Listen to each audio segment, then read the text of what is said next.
Olá e bem-vindos!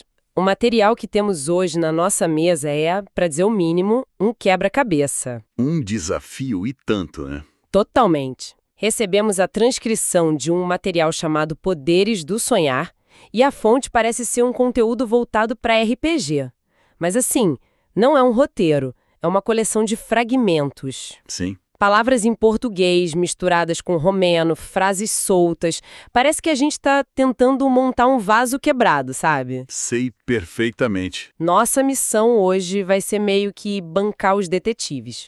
Em vez de seguir uma narrativa pronta, vamos pegar essas peças e tentar reconstruir a ideia central que parece conectar tudo isso. E olha, é um desafio intrigante, sem dúvida. Mas é nesses quebra-cabeças que as ideias mais interessantes costumam se esconder. É verdade. Porque mesmo nessa aparente desordem, alguns padrões emergem com força. Olhando esses fragmentos, eu vejo 4 pilares se destacando. Certo. O universo da RPG, claro, o conceito de sonhos, especificamente a menção aviso lúcido ou sonho lúcido, e 2 referências que parecem meio deslocadas à primeira vista: psicologia e história. Exato. A verdadeira questão é: que tipo de ponte o autor original estava tentando construir entre esses mundos tão distintos? Perfeito. Vamos começar então pela conexão mais óbvia, que é a própria base do material. Temos um conteúdo de um narrador de RPG, intitulado Poderes do Sonhar. Meu primeiro instinto é pensar que é sobre escapismo. Tanto jogar RPG quanto sonhar são formas de, sei lá, fugir da realidade, viver uma fantasia. Mas o título Poderes do Sonhar sugere algo mais ativo, mais intencional. Tô no caminho certo ou tem algo mais profundo aí? Você está tocando na camada superficial, que é totalmente válida. O escapismo é um componente, sim. Ok. Mas o que é fascinante aqui é que essa conexão vai muito além. Pensa assim: tanto o RPG quanto os sonhos são, na essência, laboratórios para o eu. Laboratórios pro eu? Gostei disso. No RPG, você assume uma persona, toma decisões que não tomaria na vida real e explora as consequências num ambiente seguro, coletivo. É tipo um teste de estresse para a identidade. Certo, faz sentido. Nos sonhos, a mente faz a mesma coisa, só que de forma solitária e às vezes bem caótica. Ela cria cenários para processar medos, desejos, memórias. Então não é só fugir da realidade, é usar uma realidade alternativa para se entender. E o poder do título viria dessa capacidade de experimentação? Precisamente. O poder não está só em criar um mundo, mas em se testar dentro dele. No RPG, o poder é compartilhado entre o mestre, que cria o universo, e os jogadores, que exercem sua agência nele.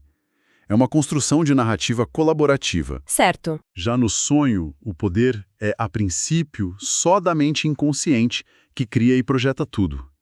A grande virada e o ponto central do nosso quebra-cabeça acontece quando essa dinâmica muda. E essa virada nos leva direto para a peça mais clara que a gente encontrou nesses fragmentos, a expressão visual lucid, que traduzimos como sonho lúcido.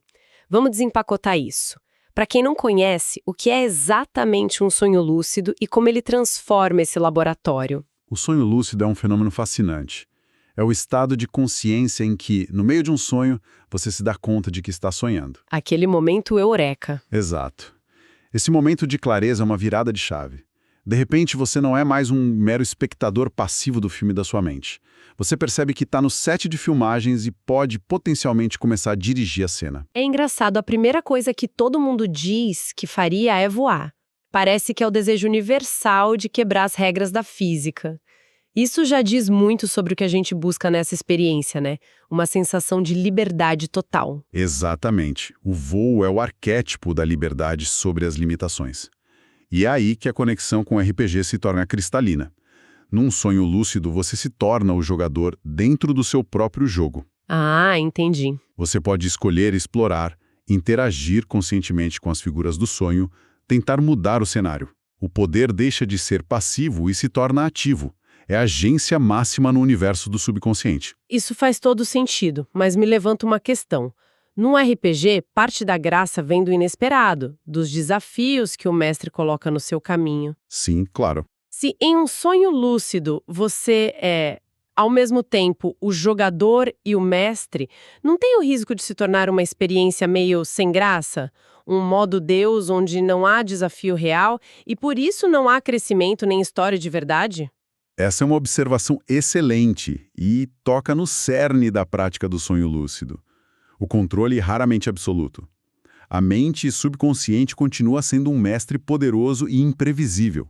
Ah, então não é um controle total. De jeito nenhum. Você pode decidir que quer voar até uma montanha, mas o que você vai encontrar lá ainda é, em grande parte, uma surpresa gerada pelo seu subconsciente.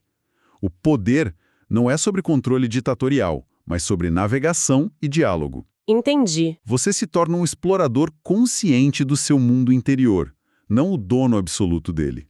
É mais como ser o capitão de um barco num oceano misterioso do que o engenheiro que projetou o oceano. Entendi. É a diferença entre escrever o roteiro inteiro e ter o poder de improvisar suas falas. Isso mantém o elemento de descoberta. Exatamente. E a exploração não para aí. A transcrição nos dá mais duas peças que, a princípio, não se encaixam: psicólogos e professor de história. Ok, a psicologia eu até consigo conectar. Mas professor de história, essa peça me deixou genuinamente intrigada. Como a história entra nessa equação de RPG e sonhos? Vamos começar pela mais fácil. A menção a psicólogos é a ponte que tira o sonho lúcido do campo da fantasia e o coloca no campo da ciência e do autoconhecimento. Certo. Para a psicologia, especialmente a partir de Jung, os sonhos são uma via direta de comunicação com o inconsciente. Sonhos lúcidos, então, são como ter um telefone com linha direta. Uma ferramenta terapêutica. Sim, terapeutas e pesquisadores usam essa ferramenta para aplicações muito práticas.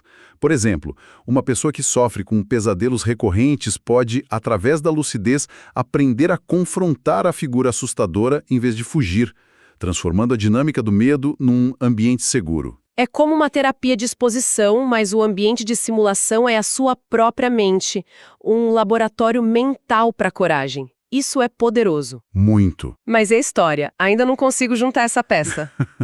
A peça da história é a que nos permite especular de forma mais criativa, e eu vejo duas possibilidades fascinantes. Ok, vamos lá. A primeira é literal.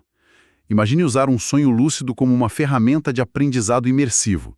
Um professor de história poderia, hipoteticamente, sugerir a um estudante que tente reconstruir e visitar um cenário histórico num sonho lúcido. Uau! Não seria uma viagem no tempo, claro, mas uma simulação mental extraordinariamente vivida, construída com base em todo o conhecimento que a pessoa absorveu. Seria como um simulador de realidade virtual pessoal rodando no hardware do cérebro. Uma forma radicalmente nova de estudar e se conectar com o passado. Em vez de ler sobre a Roma antiga, você tenta andar por uma versão dela criada pela sua mente. Que loucura! Exato. A segunda possibilidade é mais simbólica.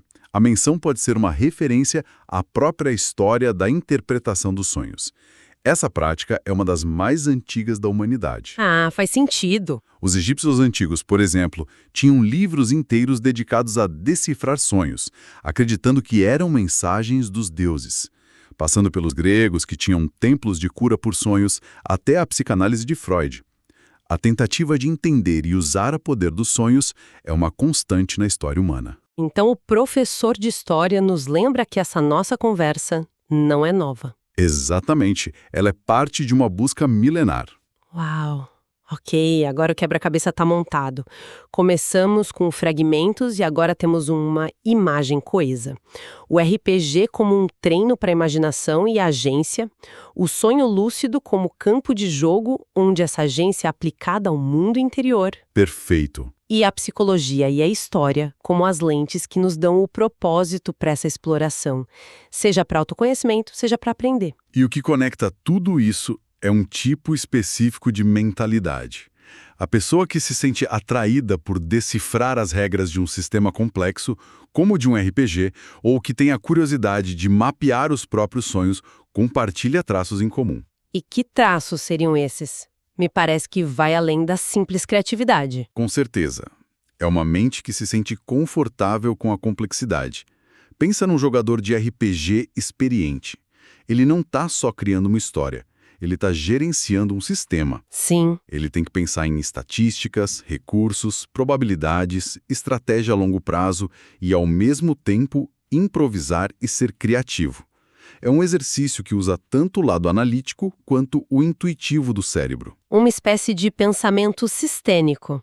A capacidade de ver como as pequenas partes, uma decisão, um item, uma habilidade, afetam o todo da narrativa e do jogo. Exatamente.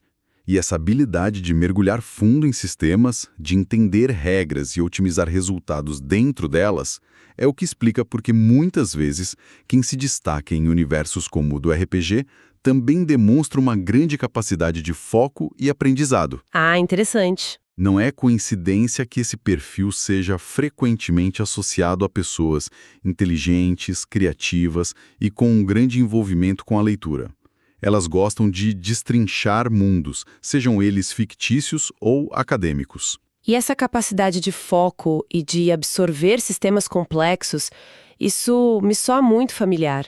É exatamente o tipo de habilidade necessária para enfrentar os grandes desafios de estudo, como provas e concursos. A conexão é direta? A mesma mentalidade que permite gerenciar um personagem complexo é a que permite dominar o conteúdo de um edital. Totalmente. Organizar um plano de estudos, entender como diferentes matérias se conectam, gerenciar o tempo, revisar estrategicamente, tudo isso é gerenciar um sistema complexo em busca de um objetivo. E falando nisso, para quem nos ouve e está aplicando essa mesma energia e foco nos estudos, seja por vestibular, um concurso público, carreira militar, OAB ou para residência médica, existe uma ferramenta que funciona como um verdadeiro arsenal para essa jornada. É verdade. Se você é estudante e quer se preparar de verdade, entre agora em medcoub.com.br, baixa o app e aproveita o maior banco de questões do Brasil com provas anteriores de todas as instituições, questões comentadas, resumos práticos, aulas completas e flashcards prontos para revisar onde quiser. Então, depois de toda essa jornada, o que isso tudo significa? Reconstruímos o vaso quebrado. A partir de uma transcrição caótica, a gente traçou um mapa fascinante que conecta a imaginação do RPG, a consciência dos sonhos lúcidos e a busca por conhecimento. No final das contas, a conclusão principal é que os poderes do sonhar são, em essência, os poderes da nossa própria mente. Da nossa consciência. Isso. RPG e sonhos lúcidos não são um fim, são os meios. São ferramentas, ou talvez portais, para acessar e treinar a capacidade que todos temos de criar, explorar, entender a nós mesmos e ao mundo. O poder está na consciência que navega por eles. Exato. O verdadeiro poder não está na fantasia ou no sonho em si, mas na consciência que os explora. É uma perspectiva transformadora. A ideia de que as ferramentas para a maior das aventuras e para o mais profundo autoconhecimento não estão em algum lugar distante, mas já instaladas dentro de nós, esperando para serem ativadas. E isso nos deixa com uma reflexão final. Se os sonhos podem ser um laboratório, um campo de treino, se fosse possível entrar em um sonho lúcido esta noite, com um objetivo claro, Sim. seja ensaiar uma conversa difícil, encontrar a solução para um problema criativo ou simplesmente explorar um lugar que só existe na sua mente, qual seria a sua missão?